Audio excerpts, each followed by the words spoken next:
Drake is one of those guys that makes the music that, but he's a hybrid because he's a hip hop artist at the same time. He's, so he can deliver both I think when they recognize you as a hip hop talent, you can bridge to other things. But when you are R&B, you're R&B. 50 Cent has long been a figure synonymous with controversy, irreverence, and rivalry in the world of hip-hop. His presence in the music industry, bolstered by his rise to fame in the early 2000s, has made him a polarizing character loved by some and loathed by others. In the latest installment of his public persona, 50 Cent has taken aim at one of the biggest names in the industry today, Drake. Welcome back to Marcus at Work Media. So, Fiddy recently did an interview with Hot 97 with Ebro, and he kind of started talking about the Kendrick Lamar battle as well as his thoughts with the J. Cole thing. So first up, do you think you watched the battle between them? You was paying attention? Yeah, was it entertaining for you as a rap fan? It was good for the culture, bro. I mean, both of them produced material that's up to standard faster. At first, I had Kendrick not even in it, because it was like boom, boom, he hit 2-3 times, and I ain't seen nothing coming from Kendrick, and then it was like Kendrick was making a CD instead of a response. Kendrick is always going to be a media dollar.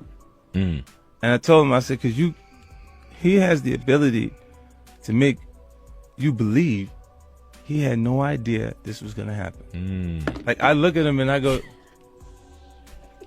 nah, you can't do that to me. Right, I know. You knew you was working. Right. You worked on it and it paid off. Don't act like you didn't know it was gonna happen. And he's like,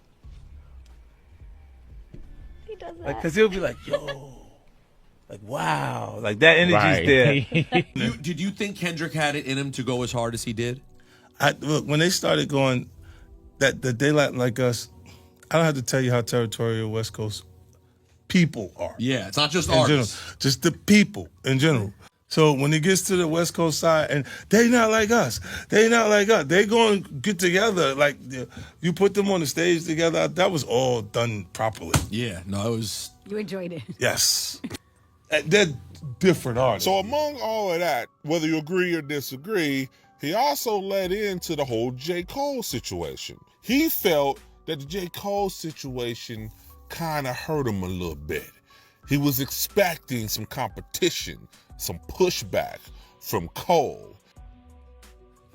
What about J. Cole? In a series of comments that have set social media abuzz, 50 Cent mocked Drake and made the bold claim that the Toronto-born rapper would eventually end up like Diddy, a businessman, a mogul, and a figurehead with vast influence, but one whose musical legacy has been overshadowed by his ventures outside of music. Well, I don't, you know... No, what happened? What happened to him? He didn't want to be a part of it. He said he didn't want. That's not who he was. I know.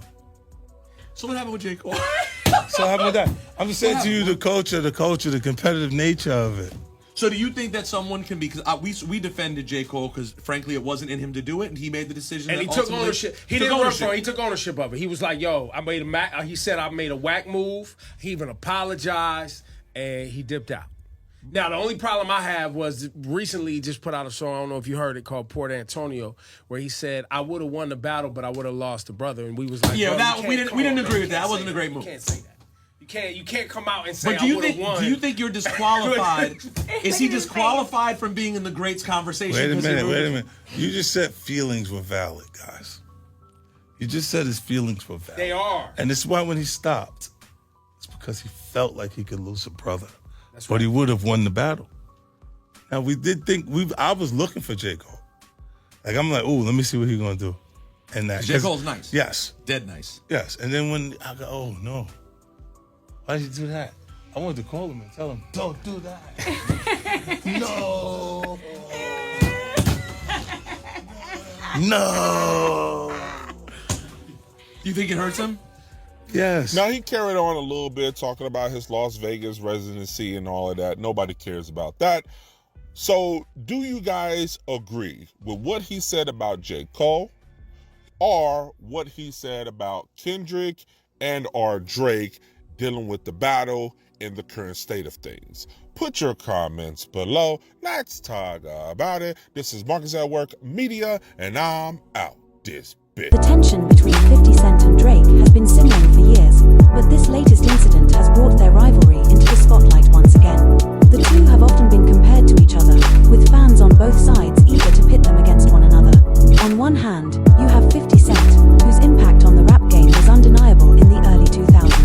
kind of wanted to touch on some old school stuff that I seen you talk about before, man. Do it, bro. You know, I had seen that, you know, you kind of knew 50 Cent before he blew up.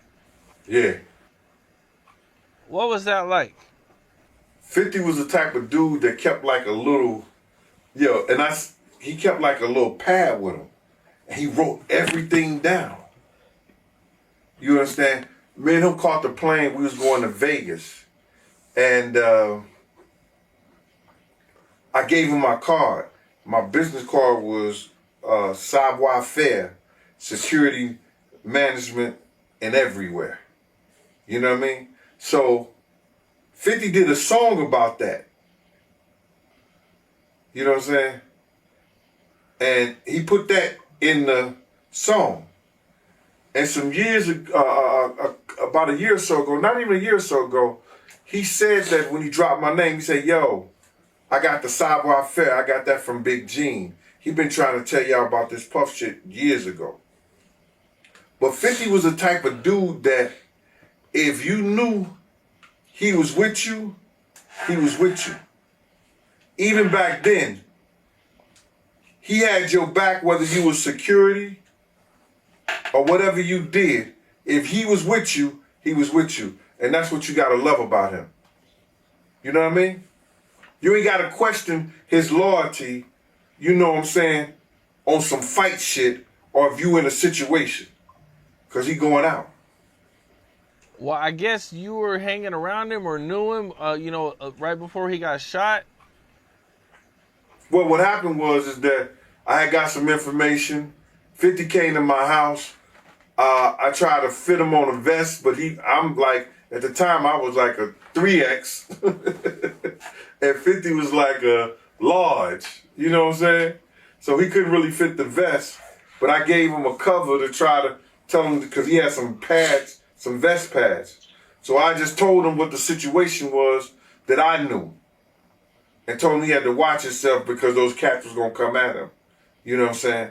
And he was like, yeah. And he was supposed to be going to Cancun. And I told him, if you come to Cancun, I got you, because I used to be down there doing security at Daddy-O's. You understand? And I had people down there that I had knew that was from Puerto Rico, and they was working down there, so they should make sure when I hit the island, anything and everything I needed, I could get it right there on the island. You understand? They work directly with the syndicate. So 50 was supposed to come down there to... His debut album, Get Rich or Die Trying, and its follow-up, The Massacre, solidified him as one of the most successful and influential rappers of his era. Known for his gritty lyrics, street credibility, and catchy hooks, 50 Cent was a dominant force in hip-hop. And he didn't make it because they had shot him up. I don't know if he was coming in the first place, but he was supposed to, because he was paid half the money to come down there to perform How to Rob an Industry Cat. And when was the next time you seen him after that? The next time I seen 50 after that was at Jack the Rapper. He had blew up. He had blew up, man. He was like, he was this dude and everything like that. And I was sitting in we was in Puerto Rico, and I was sitting by myself, just chilling, and he had his whole entourage with him.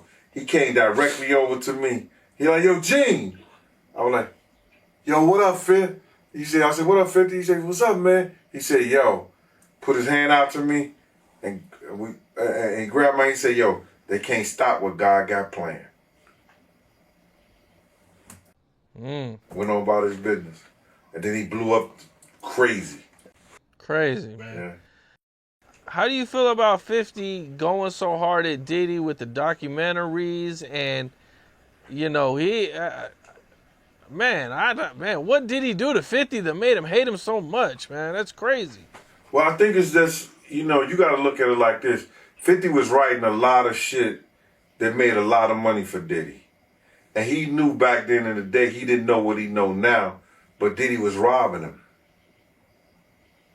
You understand? Mm-hmm. Bringing those kids in and say, yo, here, write this verse for me, man, for this, stuff like that, and giving them $5,000, you understand? Or $10,000, and you making $100,000 or $200,000 or maybe $2 million off of it, or $1 million, whatever the case may be. See, people call that good business. That's not good business. That's taking a person's talent, using it for your own self-indulgence, and not giving him what it's worth. When you could have been teaching these kids, you could have been helping these kids, and maybe these kids would have been helping you at the point you are right now. So, if that's the case, he have every right. But 50 is doing this for the culture. You understand? If it's going to be told, he going to have it, and it's going to be told the right way.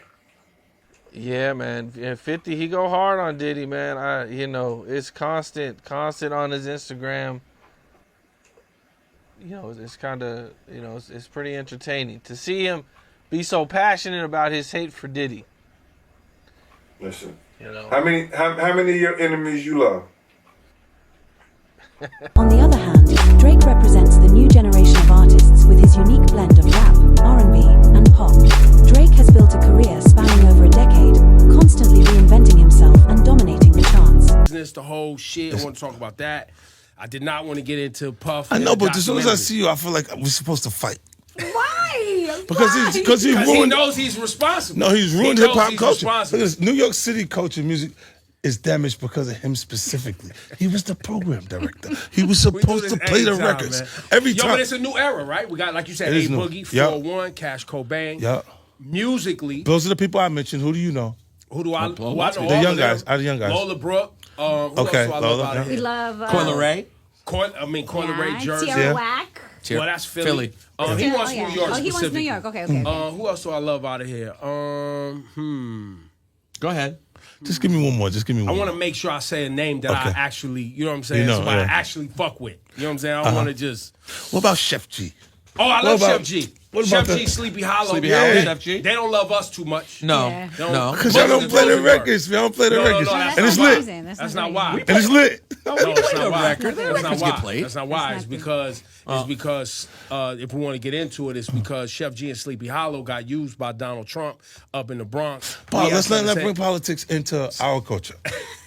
Too late. We don't want politics here. So, look, as soon as you start to do that, right, you start to, look, with anybody else. It's divisive. Yeah, but anybody else bring him at this point? Bring who? Yes. What do you mean bring The connection is they both have RICO charges. Yeah. No, we know that. Right, and that's why I there's didn't have nobody no else problem that's going with to bring them to that platform. And it's big for them to be there.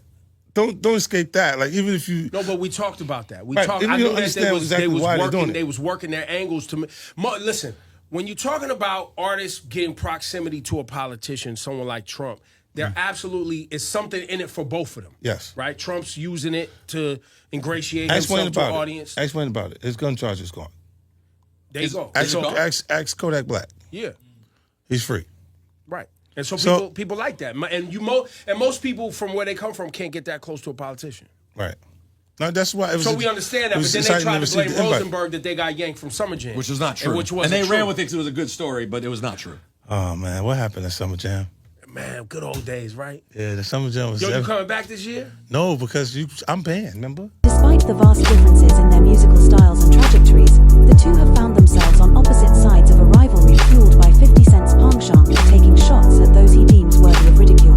His feud with Drake can be traced back to multiple incidents over the years, whether it was comments made about their differing approaches to music or subtle jabs in interviews.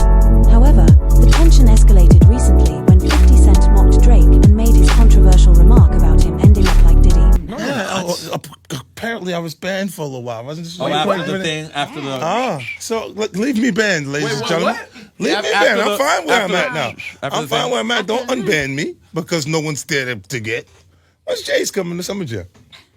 I'm sorry? When's Jay-Z coming to Summer Jay-Z Jam? coming back? It's been a long time. When's Jay-Z coming back anywhere? We waiting for him to come a lot of places. I want him to come on the show. No brunch, no lunch, no dinner. It's hot out here, man. It's hot out here. You gonna see him nowhere. Real question. how much of what we see when you trolling people on Instagram is real dislike, and how much of it is just can't help yourself. having fun because you like trolling? I'm preconditioned from behaviors that you guys have exercised in front of me. I've watched you. It's all our fault. It is. I'm doing my version of Ebro on my Instagram. That's it. It's just not politics. It's a little more. It's a little bit more. A little more cultural. A little bit more. Honed in. But you look, I'm not, none of that is really personal. It's me just having fun with the thing. And I see things and I go, oh my God, like. They usually respond to things that make you uncomfortable. They like it when it makes the artist uncomfortable because they don't feel like you're bearing the same pressures they're bearing. Right. So you ain't worried about the light bill. Right. You ain't worried about certain things that people, they're personal pressures. So they look at it, when they see you compromise, they kind of enjoy it a little bit. Do you, going all the way, because I've been, I'm a pocket watcher, so I've been watching money for a long time. I'm watching my money. There's a lot to watch. It's actually fun and it's inspiring. No, we're proud of you too. We're proud of you too. Even though I know you owe me money from all the support I've given you and the liquor and all the things we promoted throughout the years, but this guy really ruined that culture. Going back to the Smart Water deal, like which was your first $100 million deal, like that was unprecedented at the time. I would love to hear how you've used that money, and is that money still money you use today, or is that just like, how does that work? Like, because I've never had $150 million, so I don't know how you stretch that out over 10 years, 20 years, 30 years. It's still new money because by the time you, like that year, the taxes for it, and then you within lifestyle, you start to do things, you add things into lifestyle. They kind of eat through that money in different ways. And then by then, there's new opportunities, new deals that's going through, so it doesn't really matter as much. It's really with lifestyle. Like, I got... But you never were an overspender, though. Nah. I didn't, because... In his recent comments, 50 Cent claimed that Drake, despite his success in the music world, would eventually follow in the footsteps of Diddy. The insinuation here is that, like Diddy, Drake would transition from being a music artist to a full-fledged business mogul, using his influence to expand into areas such as fashion, television, and alcohol. While Diddy, whose real name is Sean Combs, has built an empire including a music label, clothing line, and liquor brands, his role as a musical artist has taken a backseat in recent years. I'm on bulletproof trucks and stuff like that. I paid for a bunch of them in the beginning. Yeah, but you didn't have a fleet of, Rolls Royces. Nah. You bought Tyson's house. That was a big thing at the time. But that was just a house. Look, if you say, once you buy it, because I bought it in a wire transfer, the upkeep is all you really think about. Because them places are like $70,000 a month. So I stayed there for 14 years. Oh, you were there that long? Wow. Yeah. We shouldn't even call it Tyson's house. It's 50 Cent. It's 50 Yeah. Cent. I think Mike wasn't there. I was there longer than him. Oh no, way longer than Mike was there. But Mike is still. He's Mike though. He's the chap. Right. Like, there's a difference when you convince everybody there's nobody in the world that can beat you, versus you strategically picking a fight to stay afloat. You know what I'm saying? I respect that. Mike is a different animal. Yeah, for sure. So you're saying that expenditures like that aren't as crazy as they appear? Yeah, no, it's lifestyle stuff. If you didn't do that, you could have bought a smaller house, a more livable space, right? And then because 18 bedrooms, you're gonna still sleep on one bed, bro. Like it's a waste to a degree, but you just don't fly. You only fly private, but you gotta allocate those expenses somewhere. If you don't spend it, they're just gonna take it. Do you only fly private? Huh? Do you only fly private? A little more now. You see me on the jet a lot more. But you can't. But someone can catch you in a first class commercial seat. Yeah. Okay. If I'm trying to get there, I'm just trying to get there as soon as I can. But they do that VIP thing, right? Where you like come. You don't ever see me. You don't see. I come off the plane. They go to some weird spot that normal people don't see. Like you're not. He's not sitting at the then gate. They drive the private car down the runway thing. He doesn't wait. When it says Group 1, he doesn't come out. That's not how it works. He's just on the plane. You're like, why is 50 Cent? Oh. And I come off and I'm going before they can run into me. Yeah. So, you and Floyd are good now. You and Floyd Mayweather. Yeah. That's whatever. That's stupid shit. But now you also move into what you're doing in Baton Rouge. Right. Which I think is tremendous, remarkable. Yeah, like, I wish more people would do that, where you've gone to an area, you brought jobs, you've bought real estate, you're investing in a community that, talk about the foresight to do that and why you did it and the whole thing. Initially, I just was going to do the studio. So the tax incentive around it was already set up and was already blossomed at one point, and then the political side of things changed that. Avi Lerner, Millennium Studios was the studio. Avi, I just shot the Expendables with him in Bulgaria, right? So I was able to talk to the previous owner of the studio and said, "What's wrong with it?" And he's like, "Nothing. Just the tax incentive went away." So it's a different thing. I took a 99-year lease on the property, and then the stage works along with that, and then to revitalize the downtown area because it's the perfect place to shoot because it was completely empty. It almost looked like the vampires ate the people. Dead. That was that show. Dead.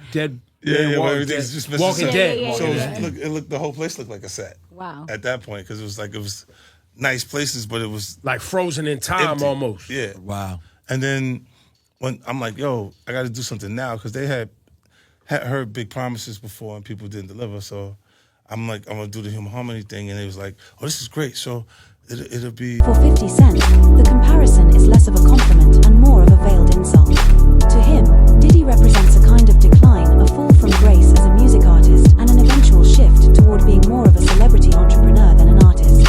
Ever the provocateur, 50 Cent seems to suggest that Drake, despite his dominance in the music industry, will eventually grow tired of rapping and start focusing on other pursuits. Don't think that there's not a backlash to being successful in hip-hop culture. Like, and it's created by the artist community itself. They don't say, what have you done? They say, what have you done for me lately? That whole cloud of, do you think he can do it again? Right. How many times he did it? That's what I was trying to get to. It's like after a certain amount of time, after the massacre, after all these records are big, you've hit 4 times. Now it's almost like we're just waiting to be able to say you fell off. Yeah, and you go, okay, well, this is the Drake position right now. You see what I'm saying? Like, this is not, no one's exempt. Remember, all you needed was a Wayne verse? Mm-hmm. You don't hear the Wayne verse so much. You see what I'm saying? Like, it starts to shift, and it's the other artists, new artists is coming that don't embrace the material. How unprecedented is Drake's run, though? Like, this has never happened before this long. Yeah, this is broken. Our whole culture is broken. They're finding a new way to do things. It's almost, he's a hybrid, right? Being a rapper and an R&B singer at the same time, and then it's easier to stay longer being more R&B singer than rapper. You see what I'm saying? Like, if you, the other way around, look at all of them. They got the same tattoos. They got the same energy. Matter of fact, you want to see somebody go to jail? Tell Trey Songz he's an R&B singer. Tell Chris Brown that. Like, you think they're soft and watch them go to jail. Right.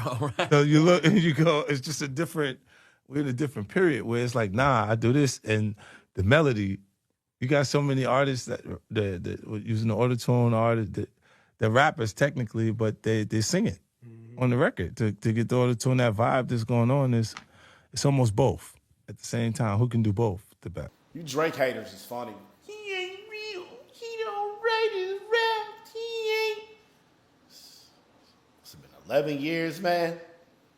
Shut the fuck up. My ducks, my swans, welcome to the pond. My name is Dorian from Group82Music.com, and right here we got 50 Cent talking about Drake's rise to the top. Drake debuted in 2009. That's his like national debut, best I ever had. Got the number 2 on the Hot 100, and from now on, I'm not saying their names. It's Hot 100, 200. So he got on there, and he just hasn't left. He's been on the radio nonstop. He's been everywhere we could possibly imagine. And at this point, not only is he one of the greatest rappers of all time, you got to give this man credit. He's one of the greatest artists of all time. And 50 really breaks it down here because the man does both. He raps and he sings. He got a song called Both. I'm not talking about that, but he raps and he sings. And it's not so much the fact that he has that talent, it's the fact that he has blended melody into his music so seamlessly that it kind of changed the trajectory of pop music and rap music as we know it. Anytime rap got melodic, people fucked with it, right? Like even when you go... This remark about Drake's future parallels the trajectory of other successful artists who transitioned into business ventures. Jay-Z, for example, moved from being a rapper to becoming a prominent businessman, diversifying into industries like fashion, sports management, and streaming. However, Jay-Z has managed to maintain his musical relevance even while expanding into other areas. For 50 Cent, though, Diddy's shift from rapper to businessman represents the archetype of a decline in musical significance. Way back, you listen to like Biz Markie, like You got what I need. But you say he just a friend. And you say he just a friend. Oh, that was a melody, and people really fucked with it. The reason people like Bone Thugs and Harmony, it was a melody. The reason the Chronic did what it did is because Dr. Dre brought the melodies from the funk era and combined it with gangster rap. Anytime you have a song, if you really want to go, it has to have melody. People don't want you just yelling at them. I had to learn this the hard way on the duct tape. They don't want you just screaming at them. They don't want you just cussing at them. They don't want that. And if you do that, you have to give them the melody. That's not saying your album cuts can't have that. They absolutely can. But if you want a song that's going to spread, there has to have some melody in there. It has to be something that girls can sing along to. And that's exactly what Drake's done. Even J. Cole is an artist who we really think of as like a very intricate, serious rapper. His songs have a lot of melody. Kendrick has a lot of melody. As a songwriter, you gotta be thinking about this is where is the melody? If you want that song to go. Now, if you just try to express yourself and you need the hardcore boom bap, like you need that, then do that, my nigga. But a lot of y'all want y'all songs to get a bunch of streams. A lot of y'all want y'all songs to really pop on social media and TikTok and Instagram and YouTube and shit. You gotta throw some melody in there. You gotta give them something that's easy to sing along to.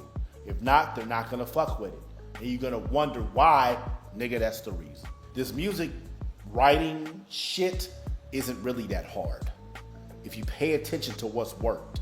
It's been like that since the beginning of time. We came out of the womb with melodies, nursery rhymes, ABCs, Twinkle Twinkle Little Star. Melody is in our souls as Americans. Just follow that shit. Stop trying to force everything that you think it should be and just find your version of what already exists. If you're an artist and you need more tips like this, specifically like deep songwriting music tips, this is not stuff I give on social media or in my DMs like that. I give this stuff in the one-on-one coaching sessions. Click that link in the bio on Instagram, purchase one of our packages for 60% off. If you're on YouTube, click the link in the description box, purchase one of our packages for 60% off. And we'll really talk about what it's like and what you should be doing in order to integrate melody into your songs. 50 Cent's comments are particularly interesting when viewed through the lens of his own career.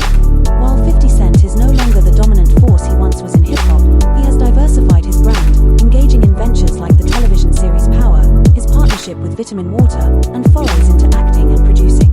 Unlike Diddy, however, 50 Cent continues to release music, even if it doesn't achieve the same level of commercial success. Now, Fifth, when you continuously call Puff gay, does that affect your relationships in Hollywood? I don't call him gay. I said. Let me read it, Fifth. Oh my God. Sorry I can no longer help you guys. Soon you will all be gay and happy. You are all now left under leadership of Puffy Daddy. Report to the nearest rainbow. Dinner Thieves in theaters January 9th. That's why he says things. He doesn't even know what he's saying is like fruity. You know what I'm saying? Like, he says something fabulous and he goes, but me and you, we ain't party. Like, we need to party. What is he talking about? Incense is going off. When people say that to me, I get a little uncomfortable. I get uncomfortable. Like, he said something to me one time, a long time ago, at Chris Lighty's wedding. He told me he'd take me shopping. I looked at him like, what'd you just say? Let me move, man, before I do something. You're gonna make me mess up the wedding. Oh, that's a nice gesture. Let me get out of dude, take me. That's what a guy says to a girl. The fact that 50 Cent is now mocking Drake for potentially following in Diddy's footsteps speaks to the complicated relationship between the two men. Despite their vastly different approaches to music and business, they share similar experiences in achieving massive success. First off, what is this penis enlargement lawsuit? Well, it's somebody from a Medi Spa that I had got a facial at the spa. I was there with the girl. But your skin does look good. Go ahead. I'm trying to get it together. Yeah, so I'm getting the facial because I'm waiting on her. She doing what she doing, right? And I took the picture with her, and then she puts it up when she says something about penile enhancement. Oh. You see what I'm saying? Like, it's not, bro, that's defamation. So you just taking a picture, but you there getting a facial, but then she almost adds it to penis enlargement. Yes. Wow. But you didn't get your penis enlarged from her. My penis was enlarged since I was little. Okay. So why is it important to go back and get like a slander or defamation of character or whatever this falls under? It sends a message to the public not to do it. Mm-hmm. And it's cool. We can go do that until they really wish they didn't do that. Right. You know what I'm saying? Like they may So not. this isn't about money. It's principle too. Like, you ain't gonna do that. Nah, the money, then the lawyers, I spend millions of dollars anyway. Every year. Bro, how much have you spent on lawyers since you've been in the game? I spent $23 million on lawyers. Whoa. Hey, man, that's what somebody wished that they won in the lottery. Damn. And I give it to the lawyers to defend myself at points because I get the lawsuits, whether they pro me or other things that I got to deal with. Have you ever gotten something where you was like, man, this could end me? Nah, not really. You know what's ill is I get into these situations and a lot of it is, I look at it like it's the cost of business because it's frivolous stuff, but you still have to pay, if you want the best attorneys, you Right. pay big money. So We are in a genre where we are here today, gone tonight. yeah. You know what I'm saying? Why do you think that 50 Cent is so damn relevant? I love Post the first album, and you know what I'm saying? Or I think, look, our culture loves things that are damaged. And at that point, I was probably the most damaged thing that they've seen. Mhm. So when you come through and you say you're going to get rich or die trying, they love things that won't be able to sustain its position regardlessly. Like they get there and their own flaws of character will destroy. Drake's career trajectory reflects a willingness to evolve, adapting his sound to stay relevant while expanding his brand beyond music. Whether through his OVO fashion label, partnerships with alcohol brands, or acting ventures, Drake has followed a path that mirrors many industry moguls. If you give them too much. You know what I mean? And that, it's interesting to watch. Like, it's like that, you go, yo, the craziest things work. Like, gold all in my grill. Like the yeah. Trinidad James thing, and you look and you go, this is a real person. It looked like the character of Martin. Right. Right? All right, here we go. Renee, mark that one down. No, but it was real. That's Here we go. the way it looked. And we appreciated it. We liked it because it was like, yo, look at this. Why do you think we liked you? Was it because the shot 9 times? And coming in with all of that baggage. With Right. everything that everybody was still on the street. But then when we're finished, when we're done with that, why? Big, the guy that got shot 9 times, album says he's going to get rich or die trying, and everybody involved is still on the street. I hear you. Think it's possible he died trying? That's the highest stakes you can have. Is this so-called entertainment game? Did you come in thinking about like the hustle game as well, the dope game that did like, man, this is easy for me? You know, in the beginning, but there was always things that I couldn't understand that was happening. That was like, I couldn't manage the artists. I couldn't keep all of the artists in pocket, or it'd be 5 of us here today. But, Right. You see what I'm saying? Like, You talking about like G Unit, Yeah. where they're all, because like when you look at all of the groups that came, right? They all kind of, either the guy that's in there that is extremely talented pulls out to the front and he goes, I'm going solo. And he like leaves the other guys, like, or there's the scenarios where, because it started like that big. The beauty of how G Unit worked is my solo album took off so big that I just brought them with me. So it was clear that it was me creating the opportunity for everybody else in the crew. Right. But we was all together. I wish it would have been Yayo. Why? Because then I could have did all of the business. Does that, when you say do all of the business, and if he would have been 50 Cent big, right, then I would have been running the whole thing. You see what I'm saying? do you think that is better for you, or is it different for you? Then it would still be 2 of us. It would still be Gotcha. He'd still be 50 Cent as the artist and out there, and I'd be probably the largest asset to us. How is the relationship with members of G Unit? They're good. Like I just look. I think that they create their own path. And, you know, everybody does in life. Like they just, it's different things. Like certain things I don't believe in big based on. I think the things you go through make you who you are. And in my journey, like there's certain things that I'm not really. I don't even let it into my system like that. Like I think depression is a luxury.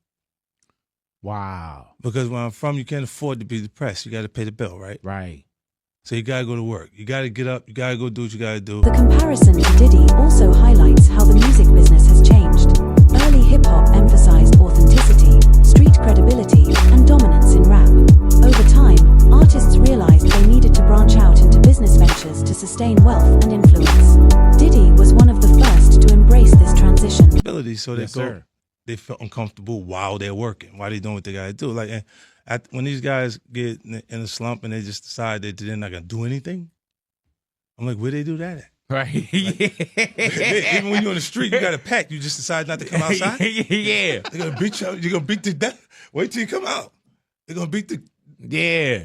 When are you in Ja Rule? Now, look, see, for me, Big, it's me performing music that takes people back to a different time period. Right. You can't change it up. Right. This is what it was recorded. This is what you like want to hear. Yeah, and I'm going to do exact line for line where it was because music marks time.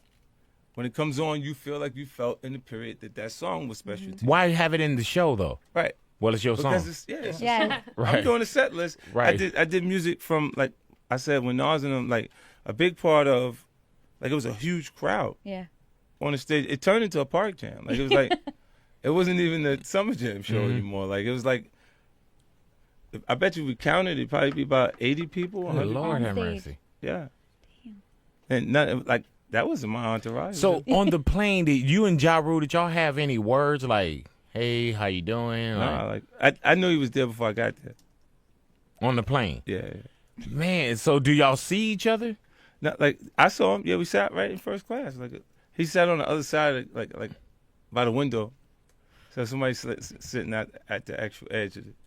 See, and then I sat down and I kept getting up and moving around and things. Seeing if anything would happen. Just making him uncomfortable because I knew that he was by himself. It was like him and another guy. You're horrible. Making him uncomfortable. He's a piece of stool. You're a bully. Yeah. How you get a bully? I'm the victim. You're the victim? Oh, come on. I've heard this before. Are you? I've been victimized so really? many times. You know what? Nobody hears. All they hear is the shot. They don't see the person get slapped before it gets to that point. They see the big response. They don't see what actually caused all of the things that happen. You know what I mean? So it's really, and Josh, because he wasn't involved with nothing. It just was him taking credit. You're an equal opportunity destroyer. You know what I'm saying? I mean, you would go, do you go after any kids? Because I know you go after men, women. It doesn't matter what nationality, what religion. You know what I'm saying? Like, I try not to. Do you go into every battle knowing that you like there's no fear? Well, yeah. You gotta look. Fear is optional, as always, but danger's real. You know, so you gotta look. You gotta know who you're talking to. But you talk to everybody, and I don't think that you go and say, "Oh, I'm not saying nothing about this person because this person is a beast." You know what happened? What I was doing was I don't like to start the thing. I can always. You tell said this before, bro. Yeah. I can always show you. So everyone pick on you. They did. Right. Oh, they did something to agitate me. Right. Like you look. What did Madonna do? Madonna, I just looked. I said the first time, I said, look, you got to adjust. What's going on? You can't be like a virgin at 63. Right. Fuck it, babe. That's it. This is the real shit. Look. You can't do that. Yeah. Wow. Yeah, man. No, I'm He's gonna get her mad, Am too. I adjusting? Right. Yeah, you see me doing different things on television to find my core audience. 50 Cent's remarks may be seen as an acknowledgement of the evolving nature of the industry. The success of moguls like Diddy and Drake demonstrates that hip-hop stars are no longer confined to being just musicians. The nigga Puff was like, first he was amping him to get styles. Then he was like, so when we gonna get the chance to kick it, like we could just hang out, nigga. We gotta kick it. This is Puff. Okay. He telling me we gotta kick it and shit. And he was like, why don't we like go shopping or some shit? I mean, like I pay for it. And I was like, what the fuck this nigga just said? I got the fuck away from him because I was like, this nigga fucking. This nigga just tell me he'd take me shopping.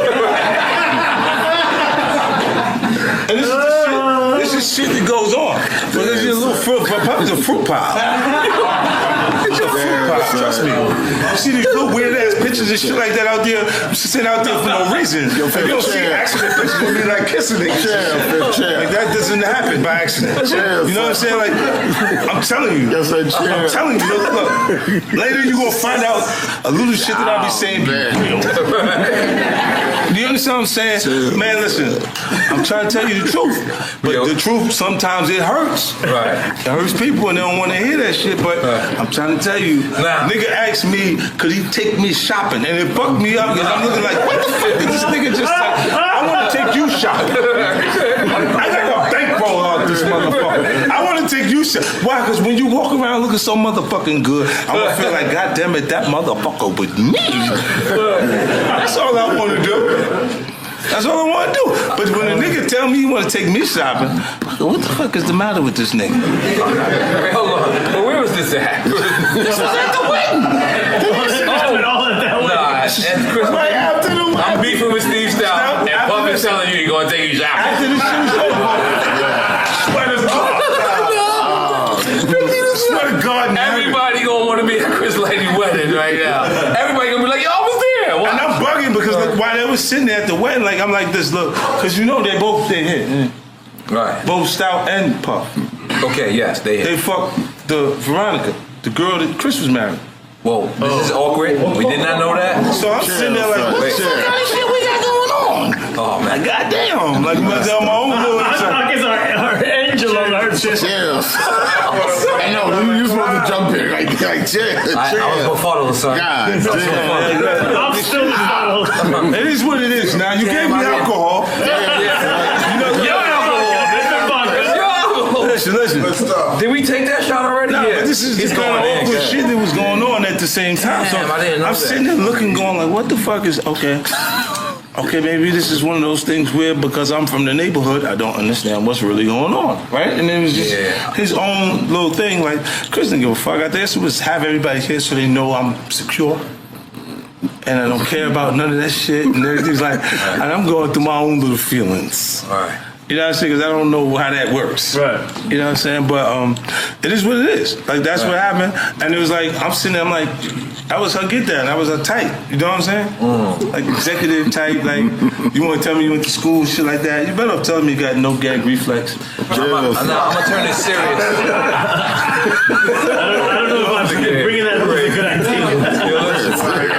So, I'm going to bring it serious. One question, and we're gonna move on from this. But Instead, they are now expected to diversify their incomes and become entrepreneurs. However, the idea of shifting from rapper to mogul isn't something that sits well with everyone. For some fans, the notion that an artist might sell out or abandon their musical roots in favor of business opportunities is a bitter pill to swallow. Chris basically managed you your whole career. Yeah. Chris managed me basically my whole career.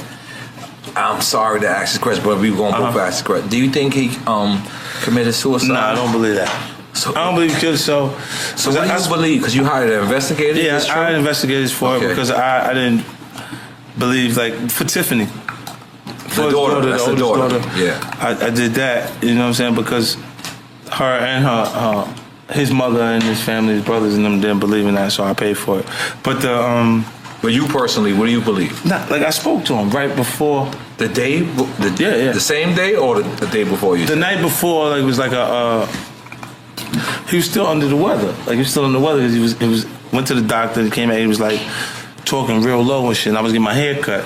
And we was talking on the FaceTime shit, so you don't have to, it's long distance. I was in Germany at the their Consumer Electronics Convention. All right. So when I'm talking to him, he's like, yeah, real soft spoken because he, wasn't feeling good. Right. And then Shorty came in and said, you on the phone? She was real mad, like, what the fuck? And I was like, we laughed at what was going on. And after he said, yo, I'll call you back. Because he was just out of it, like he was sick, so he couldn't, the fuck, you on the phone? She went after him, and I was like, damn. And it was funny to us because we didn't really, at that point he wasn't going. Right. You know what I'm saying? It was just something to laugh at, like he just got some shit going on at the house. Right. Then later you look at it and you go, wait, this shit don't feel right because the nigga, he didn't have the energy at that point to reciprocate or to fight. So you think that she had it done? I don't know. I won't put that on nobody. Yeah, don't put that on. But I don't.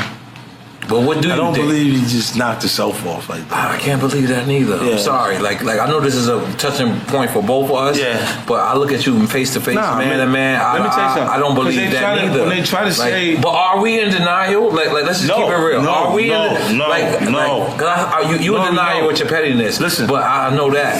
But what I'm saying is, are we, me and you? Because I'm with you on this 100%. Are we in denial? Because I did hear like some funny stories one night. I just hung out somewhere and it was actually me and my wife. I don't want to blow up who I talked to. Look at this, look.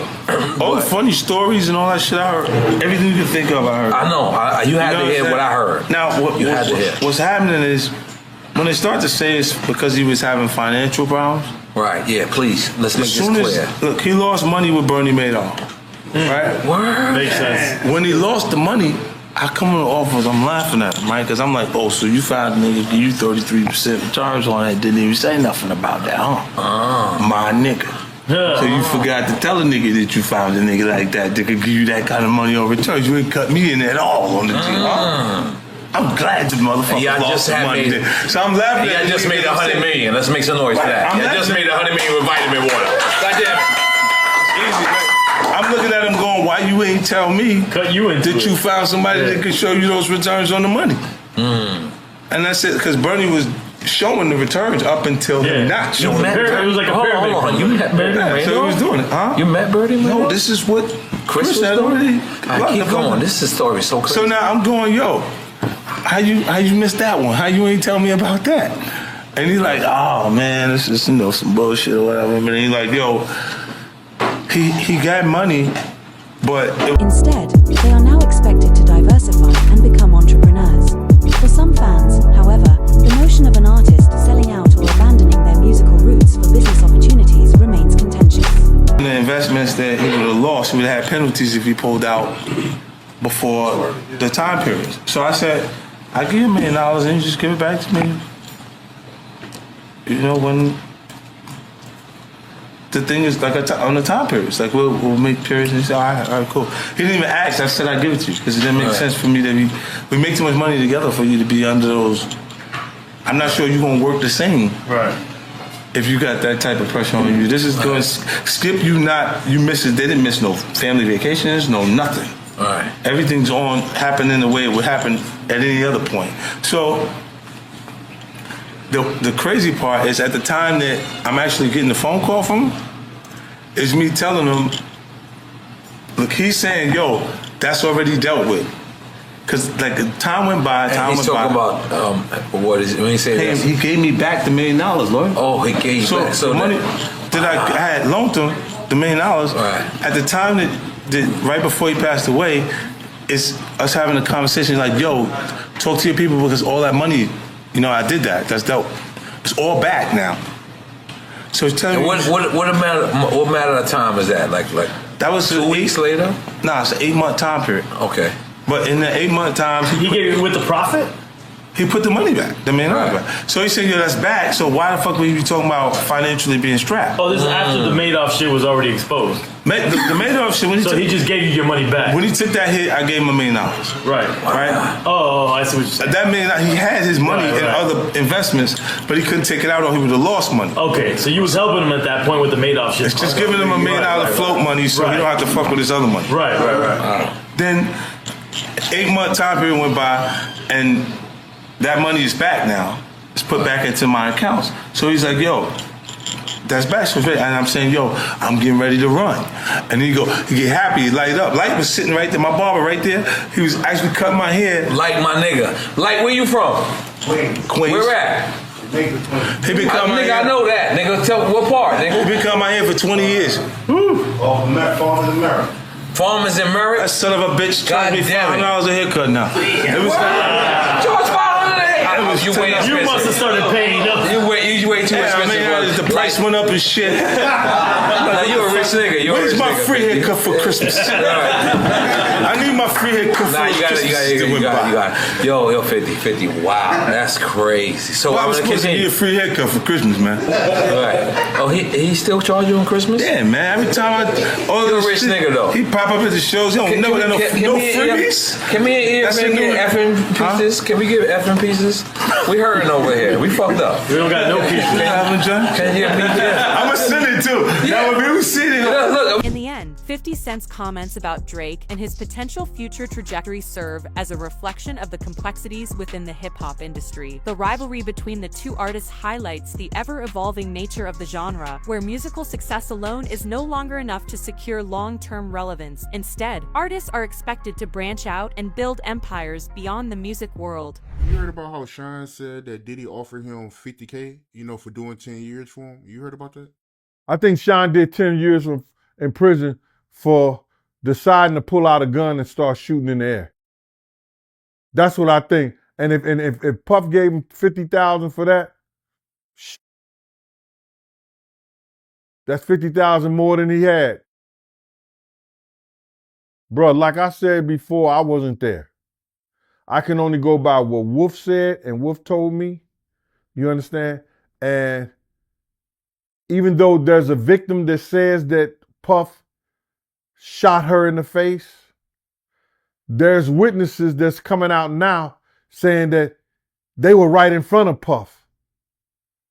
And Puff never had a gun. So I don't know what to believe. I wasn't there. I can only believe what Wolf told me. Wolf was close to me. I knew Wolf. Wolf put me in back with Bad Boy. So. But he did admit that he shot the gun in the club. He was just saying that they wanted him to blame Diddy and he could walk away, but he didn't. So. Well, then they wanted him to lie. They wanted him to lie. They wanted him to lie to send another man to jail for what he did. They wanted him to lie.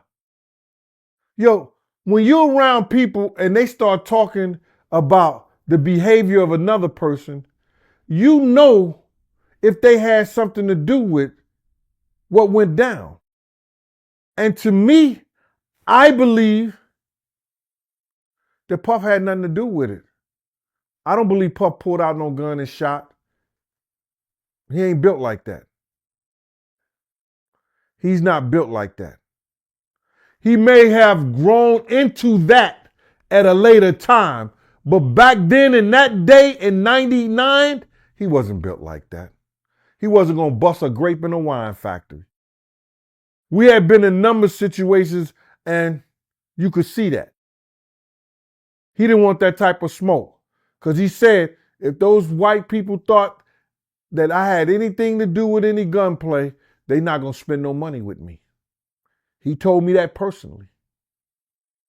So I don't believe he had anything to do with that. But there's a witness say they saw Puff shoot her in the face. I'm not going to witness shame. And I'm not going to witness blame. Yeah, I feel you. But I got to ask you about these reports, right? You heard about how Diddy and 6ix9ine is in the same jail? They have to share the same unit, bro, because they celebrities. They have celebrities, snitches, and people in PC all together. You understand what I'm saying? So that's not nothing that would be, and 6ix9ine only got 10 days. I don't believe he's still in there. He was only doing 10 days for a drug charge or probably having a dirty urine when he went to his PO or whatever like that. So he didn't do long in there. They probably didn't even see each other. But, they probably didn't even see each other, bro. Whether or not Drake follows in Diddy's footsteps remains to be seen, but 50